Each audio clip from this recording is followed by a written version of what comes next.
So welcome guys. Today we are going to study and learn about classification of living beings. Okay. And first of all, what is classification? Okay. First of all, what is classification? हम लोग आज पढ़ेंगे कि classification of living beings. Okay. तो सबसे पहले हम लोग देखा जाए तो classification है क्या? अगर पूछ दे कोई कि क्लासिफिकेशन क्या है तो हम लोग क्या कहेंगे कि क्लासिफिकेशन क्या है। तो बेसिकली क्लासिफिकेशन एक अरेंजमेंट ऑफ ऑर्गेनिजम्स, जितने भी इस दुनिया में प्राणी हैं, जीव जंतु है, उन लोगों को अरेंज करना है उनके समानता और असमानता के आधार पर। मतलब कि arrangement arrangement arrangement of living beings या फिर organisms, living beings on the basis of their similarities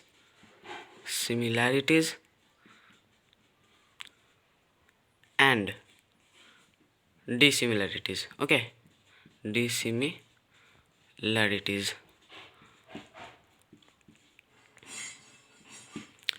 तो arrangement of living beings on the basis of their similarities and dissimilarities is known as classification. Okay, तो हम समझेंगे कि classification क्या है। Classification basically एक मतलब अरेंजमेंट ऑफ ऑर्गेनिजम्स, जितने भी इस दुनिया में जीव जंतु प्राणी हैं उनको अरेंज करना है। किसके आधार पर? कि उनके समानता और असमानता के आधार पर उनको अरेंज करना ही क्लासिफिकेशन है। ठीक है, तो ये लेसन कुछ ऐसे नहीं जाएगा। पहले हम लोगों को एक 9th क्लास के लिए है। तो सबसे पहले हम लोग एक साइंटिस्ट होते हैं, कैरोलस लीनियस। ठीक है, तो इनसे शुरू होगी हमारी ये chapter classification of living beings. तो सबसे पहले देखा जाए तो कार्लस लीनियस कौन थे? तो कार्लस लीनियस एक सॉरी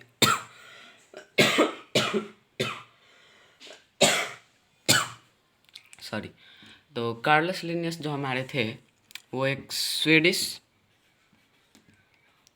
नेचुरलिस्ट थे। स्वीडिश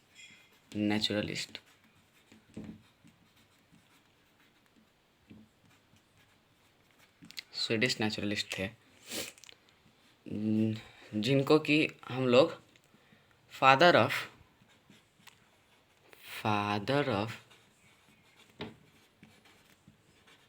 मॉडर्न टैक्सोनॉमी भी कहते हैं। ठीक है, अब बच्चे बोलेंगे कि सर टैक्सोनॉमी क्या है? तो बच्चों, टैक्सोनॉमी ब्रांच ऑफ बायोलॉजी है जो कि डील करता है क्लासिफिकेशन, क्लासिफिकेशन से, आइडेंटिफिकेशन से और नोमेनक्लेचर से। तो बच्चे बोलेंगे सर नोमेनक्लेचर क्या है? तो वो भी पढ़ेंगे बच्चों। पहले ये लिख लेते हैं, ब्रांच ऑफ बायोलॉजी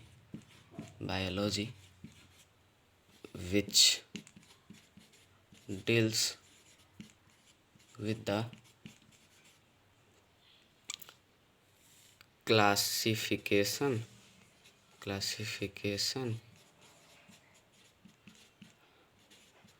identification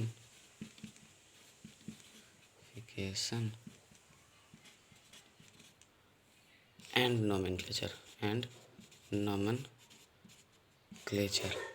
बच्चों टेंशन मत लो, हम सबके बारे में पढ़ेंगे। नोमेनक्लेचर जो है इसके बारे में हम आगे पढ़ेंगे आराम से। ये भी बहुत बड़ी एक इनकी खोज थी, जो कह लो वही। ठीक है, तो सबसे पहले कार्लस लीनियस जो थे ये स्वीडिश नेचुरलिस्ट थे। इनको लिटिल बोटैनिस्ट भी कहा जाता था। ये जब छोटे थे 8 साल की उम्र में ही इनको बोटैनी बहुत अच्छे से मालूम होने लग गई थी। इनको पसंद आ गया था, पढ़ने लग गए, तो इनको लिटिल बोटैनिस्ट इनका निकनेम भी दिया गया था। तो उनको हटाओ। सबसे पहले आप देखते हैं कि इनका जन्म कब हुआ था। तो इनका जन्म हुआ था May 23, 1707 में। और कहाँ हुआ था अगर पूछा जाए तो कहाँ हुआ था, तो रसल्ट स्वीडन में ही हुआ था। ठीक है, तो इनका जन्म जो हुआ था वो May 23, 1707 में रसल्ट स्वीडन में हुआ था। अरे हाँ, तो इनका तो हमने बर्थ डेट और बर्थ प्लेस दोनों पता कर लिया। अब इससे आगे जाकर देखते हैं। तो ये हमें जो साइंटिस्ट हैं ये हमें दिए थे, ये जो है ना, ये क्लासिफिकेशन जो है हम लोग पढ़ते हैं, तो ये शुरुआत जो किया था जिस साइंटिस्ट ने, वही है ये कार्लस लिनियस। ठीक है, तो अब बोलोगे बच्चों हम लोग को क्या पढ़ना है इसके बारे में, हम लोग direct classification of living beings पढ़ लेते हैं। तो बच्चों किसी के भी काम को अप्रिशिएट करना चाहिए, समझना चाहिए कि वो बेचारे ने कितनी मेहनत की थी, कैसे कैसे काम किया था, अप्रिशिएट करना चाहिए। इसलिए शायद हम ये पढ़ते हैं। तो अब आते हैं नीचे। तो इन्होंने दिया था हमको टू किंगडम क्लासिफिकेशन। ये क्लासिफिकेशन जो इन्होंने किया था, तो सबसे पहला जो क्लासिफिकेशन था वो टू किंगडम क्लासिफिकेशन था। ठीक है,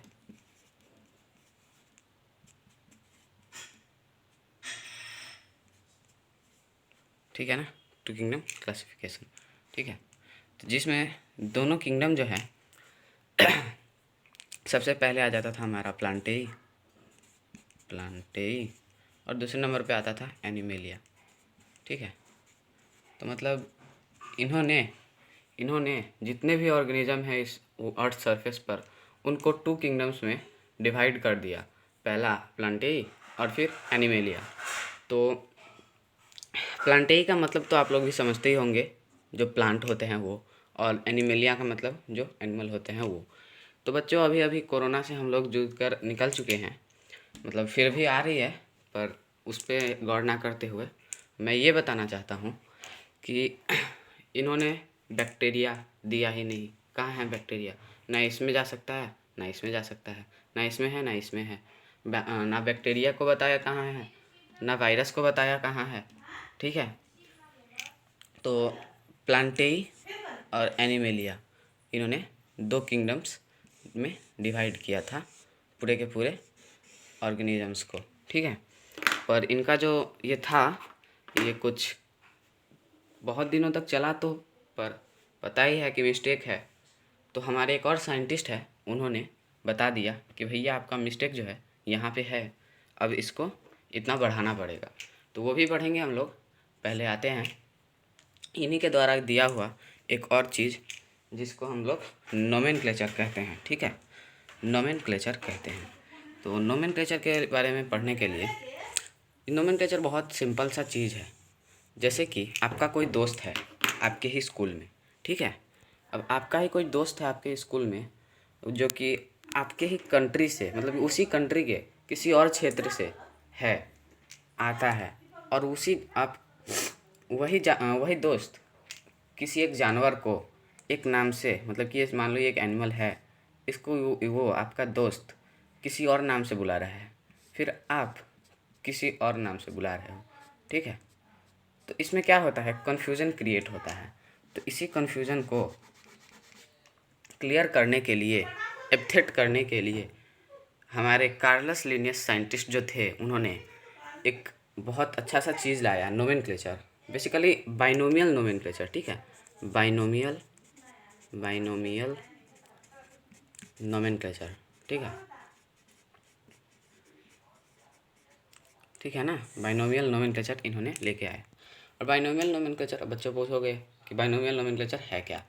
तो बच्चों बाइनोमियल नोमेनक्लेचर मतलब कि प्रोवाइडिंग टू नेम्स, मतलब कि दो नाम देता है, मतलब ये providing two names to the organism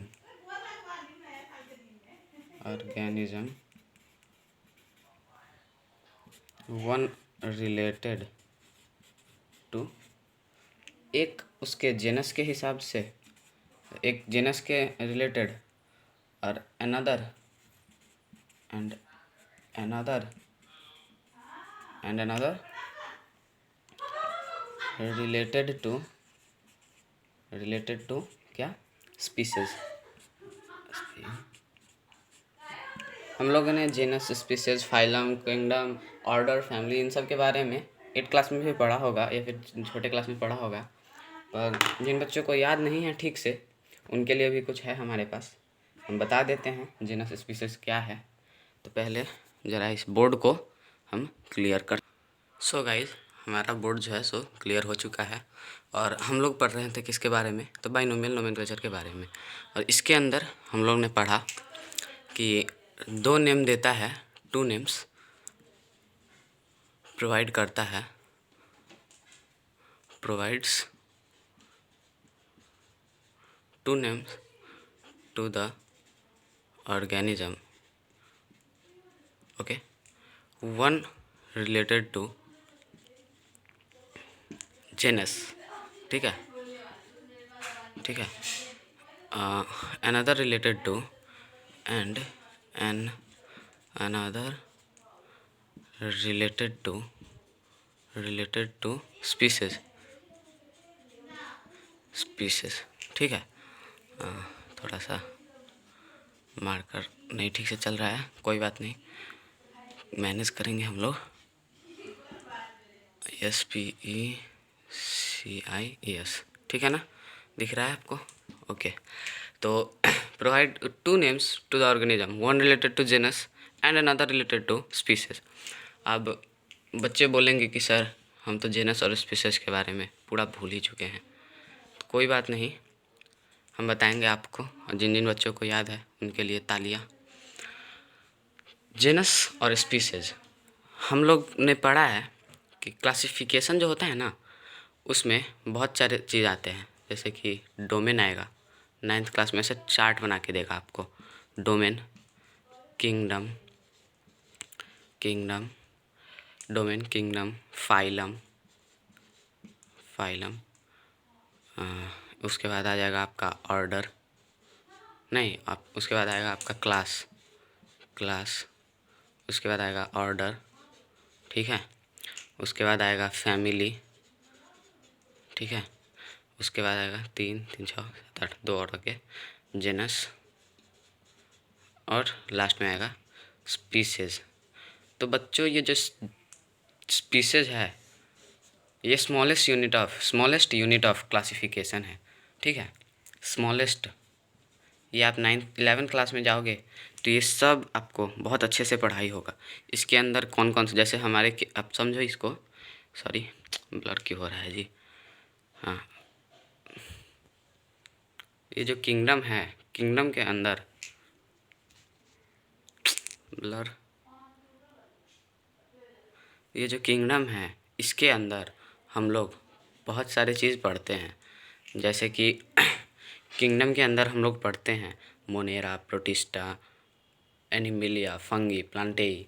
वैसे ही फाइलम में भी बहुत होता है, ये क्लास में भी, ऑर्डर में ही, फैमिली में, जेनस में, स्पीसीज में, डोमेन में, सब में अलग अलग रहता है। तो उन सब के बारे में भी आप लोग पढ़ोगे 11th में जाके। तब तक स्पीसीज के बारे में पढ़ते हैं। स्मॉलेस्ट यूनिट ऑफ क्लासिफिकेशन उसको कहा जाता है। जैसे कि आप, स्पीसीज का मतलब ही होता है group of organism, group of organism that can interbreed freely among themselves, okay. इसके अंदर मतलब कि स्पीसीज का मतलब ही होता है ऐसे, मतलब कि ऑर्गेनिजम्स जो कि एक दूसरे के साथ इंटरब्रीड रिप्रोड्यूस कर सकें अपने नए फर्टाइल्ड ऑफस्प्रिंग को, उनको ही स्पीसीज बोला जाएगा। जैसे कि एग्जांपल लेते हैं, लाइक ह्यूमन का लेते हैं, ह्यूमन एक स्पीसीज है, ठीक है। अब ह्यूमन के अंदर आते हैं फीमेल, मेल और भी आते हैं 2-3 गे और ये सब, तो उनके बारे में बाद में बात करेंगे, मतलब कि बात करना ही नहीं है, पर फिर भी मेल और फीमेल। ओके, पहले आ गया मेल, फिर आ गया हमारा फीमेल। ठीक है, तो ये जो मेल और फीमेल हैं, ये मेल और फीमेल हैं, ये स्पीसीज़ नहीं है, ये स्पीसीज़ नहीं है, ये ह्यूमन जो है ये स्पीसीज़ है। ठीक है, ये दोनों इंटरब्रीड कर सकते हैं एक दूसरे के साथ, और एक नया ऑफस्प्रिंग आएगा इनके इंटरब्रीड होने से। ठीक है, तो ह्यूमन एक स्पीसीज़ है बेसिकली। ओके, और उस वैसे ही कुछ एग्जांपल और ले रहे हैं। डॉग्स जो हो गए, डॉग्स, तो डॉग्स एक स्पीसीज़ है, पर डॉग के अंदर में बहुत सारे कैटेगरी होते हैं, तो उनके अंदर के जो जितने टाइप्स ऑफ डॉग हैं वो स्पीसीज़ नहीं है। जर्मन शेफ या फिर ऐसे बहुत हैं, तो वो स्पीसीज़ नहीं है। डॉग्स एक स्पीसीज़ है, क्योंकि डॉग्स के अंदर जितने भी टाइप्स ऑफ डॉग्स आते हैं वो सब इंटरब्रीड कर सकते हैं एक दूसरे के साथ। वैसे ही हम लोग अब बात करेंगे स्पीसीज़ के बारे में, समझ में आ गया होगा। जेनस के बारे में, तो जेनस क्या है? The group of species. इसको भी बताएंगे हम, सर ये क्या होगा, तो हम बता रहे हैं अभी। ये बहुत सिंपल सी बात है। लाइक आपका स्पीसीज़ डिफरेंट है। लाइक हम एग्जांपल लेंगे, इसमें भी 2 एग्जांपल के लिए ले रहे हैं हम, लायन, टाइगर। ठीक है, तो इन दोनों का जो जेनस है, आपके बुक के टेबल में दिया होगा कि इन दोनों का जेनस एक ही है, पैंथेरा, है ना। पर इसका जो स्पीसीज है वो है tigris, tigris, tigris, TIGRIS। Okay, और इसका जो स्पीसीज है वो है लियो, लियो। तो दोनों का जेनस सेम है, जेनस सेम है, ये दोनों आते हैं एक ही परिवार से, पर इनका स्पीसीज जो है वो डिफ्रेंशिएट है, मतलब कि डिफरेंस में है। ये टिग्रिस है पर ये लियो है। तो ऐसे ही जो जिनका जेनस सेम रहता है, मतलब एक ही रहता है, उनको हम जेनस में रखते हैं। अब जिनका फैमिली सेम होगा, जेनस अलग होगा, जैसे इसका पैंथेरा, इसका जेनस है और इसका फैमिली कुछ होगा, इन दोनों का, इन दोनों का, और एक और मतलब दो और जानवर का जिसका जेनस डिफरेंट होगा। लाइक इन दोनों का पैंथेरा है, उसका कुछ और होगा, और वो दोनों अगर सेम हो, मतलब वो दोनों डिफरेंट है पर उनका फैमिली, जैसे कि इसका जेनस सेम है और स्पीसीज डिफरेंट है, वैसे ही जेनस डिफरेंट हो, फैमिली सेम हो, तो इस वाले कैटेगरी में वो दोनों आ जाएंगे। ठीक है, इसको ज़्यादा डीप नहीं ले जाएंगे हम लोग, इतना ही समझ लो। इससे आगे आप 11th में जाओगे, JEE नीट का तैयारी करोगे, MBBS के लिए तैयारी करोगे, +2 पढ़ोगे, तब अच्छे से पढ़ाई होगा आपको और आपको समझ में आएगा। तो ये तो हो गया नोमेनक्लेचर पूरा। ठीक है, एक बार और रिवाइज कर लेते हैं कि नोमेनक्लेचर प्रोवाइडिंग, अच्छा अच्छे से बताते हैं आपको डिफिनेशन के साथ। पेन पेंसिल ले लो, कॉपी ले लो, लिख लो। Binomial nomenclature, the process of providing two names to an organism, one related to genus, पहले इसका नाम आता है, and another related to species, वो तो इरेज हो गया, कोई बात नहीं, लिख लो आप। Another related to species is known as binomial nomenclature, या फिर बाइनोमियल सिस्टम ऑफ नोमेनक्लेचर। एक चीज़ और, ये कभी भी जेनस और स्पीसीज जो है, पहले जेनस लिखाएगा, मतलब लिखेगा, उसके बाद ही स्पीसीज लिखेगा। ठीक है, अब और आगे चलते हैं, तब तक मैं इसको पॉज करता हूँ और अपना बोर्ड क्लियर करता हूँ। तो बच्चों, बोर्ड हमारा हो चुका है क्लियर, अब नोमेनक्लेचर भी हो गया।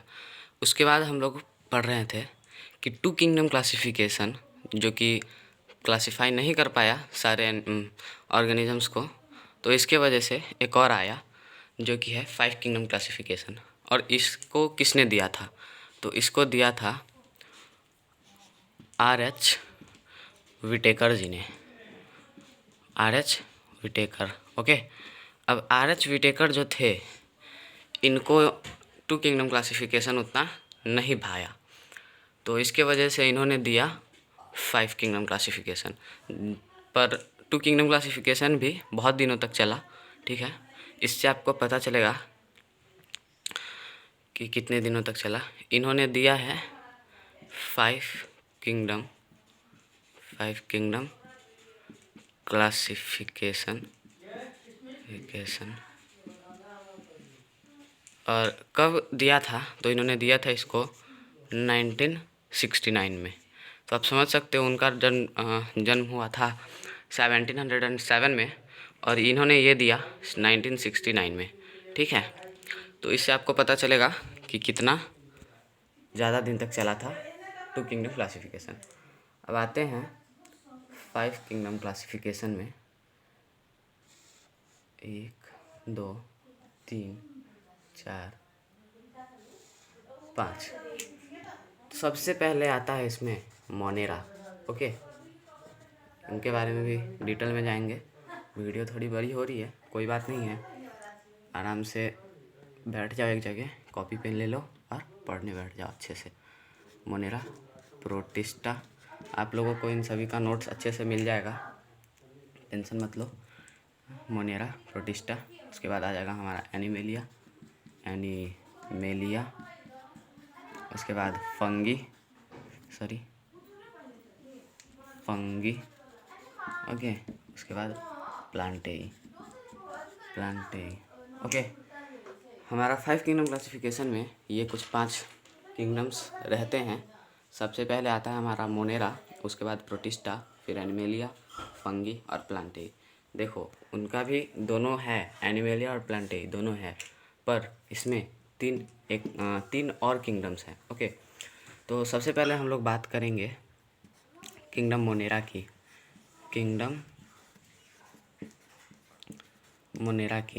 ओके, तो सबसे पहले किंगडम मोनेरा आ गया, ठीक है। तो अब किंगडम मोनेरा का अगर कोई पूछे किंगडम मोनेरा है क्या, डेफिनेशन आप बताओगे उसको, कैसे बताओगे? तो the kingdom of prokaryotic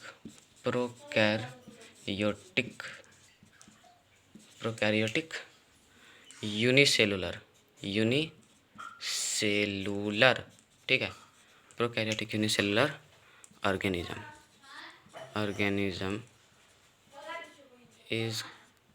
is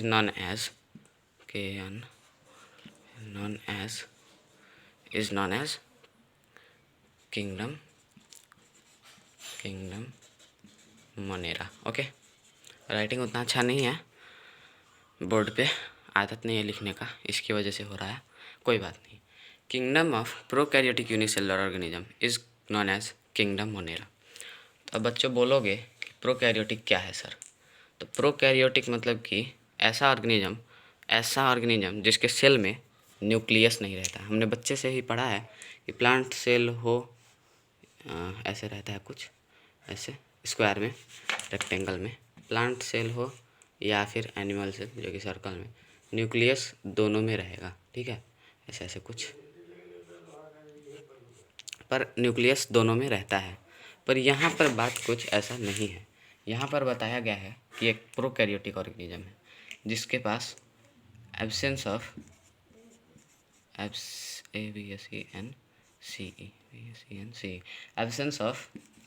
nucleus और membrane bounded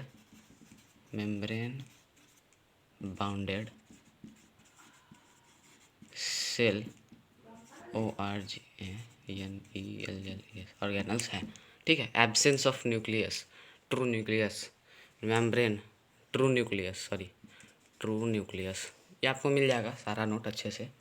absence of true nucleus, membrane bounded cell organelles, ठीक है। और यूनिसेलुलर का मतलब तो हम सभी को पता है कि जो कि सिंगल सेल से होता है।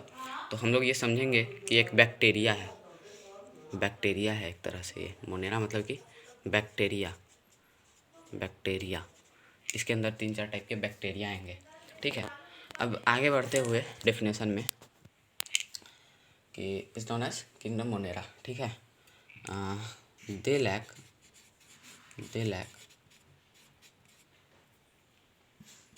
मेम्ब्रेन, एम ई वर्ड भी खराब ही है यार, लैक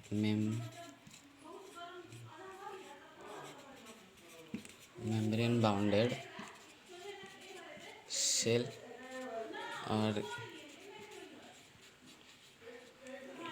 दे lack membrane bounded cell organelles, comma देंगे, ट्रू न्यूक्लियस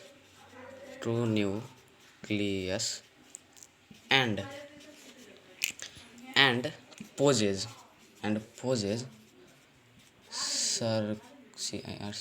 सर्कुलर डीएनए का मतलब सर सुना तो बहुत है पर पता नहीं, ठीक है बताएंगे उसके बारे में भी। सर्कुलर डीएनए डिस्पर्स्ड इन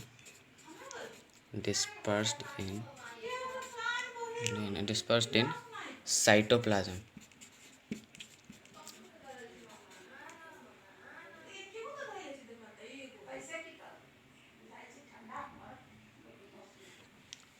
मोबाइल में भी कुछ खराबी आ रहा है इंटरनल स्टोरेज का, ठीक है कोई बात नहीं। Dispersed in cytoplasm, okay. अब बच्चे बोलेंगे सर डीएनए क्या है? तो ठीक है बच्चों, ये भी बहुत सिंपल सा चीज़ है, समझेंगे इसको कि डीएनए किसी भी चीज़ का, आप घर में जाओगे किचन में तो मम्मी लोग जो बनाती रहती हैं खाना, या फिर कुछ भी बनाओगे, आप ही बना रहे हो, कोई भी बना रहा है, तो बनाने के लिए रेसिपी लगता है, रेसिपी, ओके, रेसिपी होता है ना। तो वो खाना बनाने का जो रेसिपी है उसमें सब दिया रहता है कि कब कितना क्या सामान उसमें रखना है, कैसे रखना है, तो जिससे हमारा वो जो आउटपुट आएगा खाना वो बन के आएगा। तो वैसे ही डीएनए है, ये रेसिपी ऑफ ऑर्गेनिजम्स है। ये ऑर्गेनिजम्स का मेकिंग प्रोसेस दिखाता है, making process, okay. Making process DNA में रहता है। किसी भी चीज़ का डीएनए ले लो, उससे आपको पता चल जाएगा। या फिर आप डॉग का एक एग्जांपल लेते हैं, डॉग का आप डीएनए ले लो। अब जैसा भी डॉग लोगे, कोई सा भी टाइप का, तो उसका जो डीएनए है उसमें सब कुछ बताया रहता है कि ये जो डॉग है कैसे फॉर्म या फिर बना है, कैसे बनेगा, ठीक है। फ्यूचर में होगा कुछ ऐसा हमारे, जिससे हम डीएनए से ही और ऑर्गेनिजम्स को वापस से जिंदा कर ले, ठीक है। तो circular DNA dispersion cytoplasm, okay. अब डेफिनेशन में बढ़ते हैं और आगे, डिस्पर्स्ड इन साइटोप्लाज्म। अब पूछो अपने आप से कि अब ये भाई आदमी तो है, मतलब सॉरी ये एक बैक्टीरिया तो है, मतलब कि लिविंग ऑर्गेनिज्म है, तभी तो क्लासीफाई हुआ है लिविंग बींग्स में। तो अब पूछो अपने आप से कि ये कहाँ मिलता है, तो इधर लिख देना, आंसर आएगा they are found in hot spring,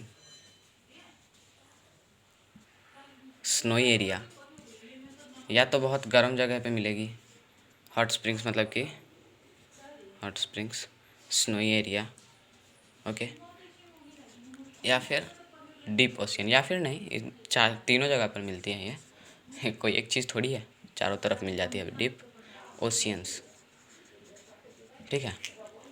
hot springs, snowy area and deep oceans, okay. इन जगह पर मिलती हैं ये मोनेरा। अब हमने तो बात की इसकी डेफिनेशन की, इसके बारे में समझा कि ये है क्या। अब इसके बारे में समझने के बाद हमको अभी एक और चीज़ करना है, जो कि है पढ़ना है, सॉरी फॉर द डिस्टर्बेंस, हमें पढ़ना है कि ये डेफिनेशन तो हो गया, अब इसका फीचर्स क्या है, कैरेक्टरिस्टिक्स क्या है, ठीक है। तो अब कैरेक्टरिस्टिक्स को पढ़ने के लिए हम लोग इसको कैरेक्टरिस्टिक्स फीचर्स पढ़ेंगे अब इसका। तो पढ़ने के लिए इसको पहले इरेज करते हैं, क्लियर करते हैं, ठीक है। ऑफ द किंगडम, एक बार और समझते हैं। The kingdom of prokaryotic unicellular organism is known as kingdom Monera, मतलब कि जिसके पास न्यूक्लियस नहीं है, जो यूनिसेलुलर है, ऐसा ऑर्गेनिज्म का किंगडम जो है वो मोनेरा है, ठीक है। अच्छा, एक चीज़ छूट गया इसमें कि they are the most ancient organisms found in on earth's surface, okay. Hence they are termed as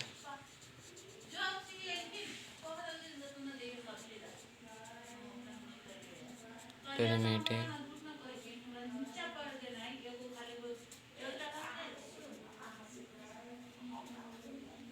ठीक है। ये अर्थ सरफेस में सबसे पुराना ऑर्गेनिज्म मोनेरा किंगडम के अंदर आने वाले बैक्टीरियाज को कहते हैं। Hence they are termed as primitive organs. सबसे एंशियंट, सबसे प्रिमिटिव ऑर्गेनिज्म मोनेरा को कहा जाता। मोनेरा के अंदर जो बैक्टीरिया है, ये बैक्टीरिया इसको कहा जाता है, ठीक है। अब आगे बढ़ते हैं। They lack membrane bounded cell organelles, true nucleus and possess circular DNA. As they are prokaryotic, they lack membrane bounded cell organelles, true nucleus and possess circular DNA dispersed in cytoplasm। अब ये क्या कह रहा है कि ये जो DNA है इसका, किसी भी सेल के अंदर जो साइटोप्लाज्म होता है, लाइक ये तो एक बैक्टीरिया है तो सिंगल सेल होगा, तो ये जो समझ लो, मान लो, एक्सेप्ट करो कि ये एक सेल है, बैक्टीरिया है। अब इसके अंदर ऐसे एक न्यूक्लियस होना चाहिए, एक बड़ा सा एक न्यूक्लियस होना चाहिए, पर क्या होता है कि इसमें न्यूक्लियस नहीं होता, ठीक है। इसके वजह से इसको प्रोकैरियोटिक कहते हैं। अब इसका जो डीएनए है, ये बहुत सारे इसमें सेल ऑर्गेनल्स होंगे, ठीक है। तो ये जो इसका डीएनए है वो भी इधर के जो साइटोप्लाज्म, जो सेल के अंदर जो मिलता है लिक्विड, उसमें ही स्कैटर्ड होकर रहेगा डीएनए भी। ये नहीं है कि डीएनए अलग से मिल जाए, लाइक न्यूक्लियस भी नहीं है, डीएनए भी इसका साइटोप्लाज्म में वो रहता है, डिस्पर्स्ड होकर रहता है, ठीक है। अब इसका फीचर की बात करेंगे हम लोग। इसके लिए पहले अब इसको क्लियर करते हैं बोर्ड को, ठीक है। मैं इसको पॉज करके क्लियर करता हूँ। तो गाइज, अब तक हमने पढ़ा 2 किंगडम क्लासिफिकेशन, 5 किंगडम क्लासिफिकेशन, उसके अंदर का मोनेरा पढ़ा। अब मोनेरा का फीचर पढ़ेंगे। उससे आगे प्रोटिस्टा, प्लांटेई, फंगी, एनिमेलिया, ये चारों हम दूसरे वीडियो में पढ़ेंगे। जैसे कि इस चैनल पे 1 लेसन पर वीक के हिसाब से आएगा, तो एक हफ्ते में एक लेसन आपको मज़े से ख़त्म कर दिया जाएगा। पर फ़र्क ये होगा कि आपको अच्छे से पढ़ना होगा, ठीक है। आपको जो ना समझ में आया हो, आप रिवाइंड करो वीडियो को, अच्छे से समझो, पेन कॉपी ले लो एक और पढ़ो, ठीक है। अब फीचर्स ऑफ, ये मार्कर, सॉरी बच्चों, मार्कर थोड़ा सा ख़राब हो रखा है। मार्कर नहीं, एक्चुअली बोर्ड ख़राब हो रखा है, देख रहे हो, चल ही नहीं रहा, ठीक है। तब तक पॉज करते हैं। ये बोर्ड भीगा है ना, थोड़ा क्लीन करने की वजह से, इसके वजह से ही नहीं हो पा रहा है। अब ये मार्कर चलेगा नहीं अभी इस पर, 2 मिनट रुकते हैं फिर शुरू करेंगे। सो गाइज, हमारा मार्कर जो है सो थोड़ा चलने लग गया, मतलब कि इस बोर्ड पे। अब बच्चों बोलोगे आप कि सर आपने यहाँ पे मोनेरन्स लिखा है, तो बच्चों हम लोग जैसे इंडियंस को, मतलब इंडिया के रहने वाले इंडियन बोलते हैं, इंडियंस को इंडियंस बोलते हैं, इंडियंस बोलते हैं। इंडिया में रहने वाले सिटीजन्स को इंडियंस बोलते हैं। नेपाल में रहने वालों को नेपालीज़ बोलते हैं, चाइनीज़ बोलते हैं, जापानीज़ बोलते हैं। वैसे ही मोनेरा के अंदर आने वाले, मोनेरा किंगडम के आने वाले को मोनेरन्स बोलते हैं। तो मोनेरन्स का फीचर कुछ 7-8 हैं। तो पहले नंबर पे आएगा हमारा, अच्छा बच्चों मैं पूरा लिख ले रहा हूँ, उसके बाद डायरेक्ट एक्सप्लेन कर दूँगा, ठीक है। मेरा हाथ ज़रा दुख रहा है, मेरे को वीडियो बनाने में दिक्कत हो रही है। सो गाइस, हमारा जो है ये तैयार हो चुका है। तो अब एक एक करके इसका फीचर्स का डीलिंग करेंगे। Their cell wall is rigid due to the presence of chemical light peptidoglycan. Okay, इसका मतलब क्या होता है कि रिजिड, सबसे पहले हम लोग बात करेंगे रिजिड। आप लोग 8 क्लास में सिंपल मशीन में या फिर इधर उधर आपने पढ़ा होगा रिजिड बार। रिजिड बार मतलब कि रफ, जो एक रफ सरफेस सा होगा। तो इसका जो सेल वॉल है वो एकदम थोड़ा सा रफ होगा, ठीक है, इसका रिजिड होगा सेल वॉल। ओके, किसकी वजह से होगा? केमिकल की वजह से। कौन सा केमिकल? तो लाइट पेप्टिडोग्लिकन, आपको ये याद करना पड़ेगा। They lack true nucleus and membrane bounded cell organelles like mitochondria, lysosomes, Golgi bodies, plastid. अच्छा, प्लास्टिड आप लोगों को 8 क्लास में आपकी टीचर ने बताया होगा कि प्लास्टिड मतलब कि कुछ प्लास्टिक सा होता है, ठीक है। आपको ये अच्छे से जानने के लिए ना आप एक ऑनियन लो, ऑनियन प्याज सबके घर में मिलता है, उसका एक छिलका लो, उसके अंदर थोड़ा सा मतलब रगड़ो, तो उसके अंदर से एक प्लास्टिक सा कुछ आएगा, तो वो प्लास्टिक जो है ना उसी को प्लास्टिड बोलते हैं हम लोग। ओके, तो हमने तो इसके बारे में ट्रू न्यूक्लियस और मेम्ब्रेन बाउंडेड सेल ऑर्गेनल्स के बारे में पढ़ा ही है पीछे डेफिनेशन में। अब आगे बढ़ते हैं। They possess circular DNA dispersed in cytoplasm. Okay, dispersed लिखो या फिर स्कैटर्ड ज़्यादा अच्छा लगेगा यहाँ पे। स्कैटर्ड का मतलब भी वही होता है, फैला हुआ। डिस्पर्स्ड मतलब कि भीगा हुआ, मतलब कि उसके अंदर मिलता है, जैसे पानी के अंदर साल्ट नहीं, ऐसे मतलब कुछ भीगा हुआ। ओके, पर स्कैटर्ड का मतलब फैला हुआ। तो डीएनए के बारे में ये पॉइंट भी हमने कर रखा है डेफिनेशन में, ये तीनों हो चुका है। दे आर यूनिसेलुलर, ये तो सभी को पता है कि मोनेरा में बैक्टीरिया जो होते हैं वो सिंगल सेल से बना रहता है। ओके, अब मेन चीज़ पर आते हैं ये तीनों। Their modes of nutritions are autotrophic, parasitic, heterotrophic और सैप्रोफाइटिक। यहाँ और ऐसे लिखते हैं, और यहाँ पर आइदर ऑटोट्रॉफिक, पैरासाइटिक, हेटरोट्रॉफिक और सैप्रोफाइटिक। अब बच्चे बोलोगे कि ऑटोट्रॉफिक क्या है सर? तो बहुत बच्चों को मालूम ही होगा ऑटोट्रॉफिक क्या है, और जिनको नहीं मालूम मैं बता देता हूँ। ऑटोट्रॉफिक मतलब कि जो इंडिपेंडेंट रहते हैं, खुद से ही अपना खाना बनाकर खा सकते हैं, लाइक प्लांट्स। उनको वाटर ले लिया उनने, मिनरल ले लिया, कार्बन डाइऑक्साइड ले लिया, रूट के हेल्प से कार्बन डाइऑक्साइड ले लिया, क्लोरोफिल के हेल्प से आप अपना खाना बना लेंगे सनलाइट के प्रेजेंस में। तो ये ऑटोट्रॉफिक मतलब कि जो खुद से अपना खाना बना ले। पैरासाइटिक मतलब कि मच्छर हो गए, या फिर वैम्पायर्स आप लोगों ने सुन रखा है, जो कि खून चूसते हैं, तो उनको ही मतलब ब्लड को ही अपना फूड बनाते हैं। और हेटेरोट्रॉफिक मतलब कि जो इन टोटली इन्वायरमेंट पर डिपेंड हो जाते हैं अपने फूड के लिए, जैसे कि ह्यूमंस, हम लोग। हेटेरोट्रॉफिक मतलब कि जो इंडिपेंडेंट नहीं होते हैं, डिपेंडेंट होते हैं इन्वायरमेंट पर अपने खाना के लिए। और आप बात करें सैप्रोफाइटिक की, तो सैप्रोफाइटिक मतलब कि ऐसे ऑर्गेनिजम्स जो डिपेंड होते हैं अपने फूड के लिए डेड या फिर डिकेइंग बॉडीज़ पर। ओके, या फिर या तो प्लांट होगा या फिर एनिमल, किसी भी चीज़ का डेड बॉडीज़, डिकेड बॉडी पर डिपेंड होंगे ये लोग अपने फूड के लिए। उसके बाद आते हैं हम लोग अपने छठे पॉइंट पर। दे रिप्रोड्यूस एसेक्सुअली, मतलब कि इनको अपना ऑफस्प्रिंग अगर लाना है दुनिया में, तो इनको मेल और फीमेल के साथ कोई इंटीमेट नहीं करना होगा, कोई इंटरब्रीड नहीं होगा। बिना इंटरब्रीड, बिना इसके ही ये लोग खुद में ही, इनके पास एक पावर है कुछ, ये खुद को ही दो अलग अलग में डिवाइड कर सकते हैं। इसको ही बाइनरी फ्यूज़न कहते हैं।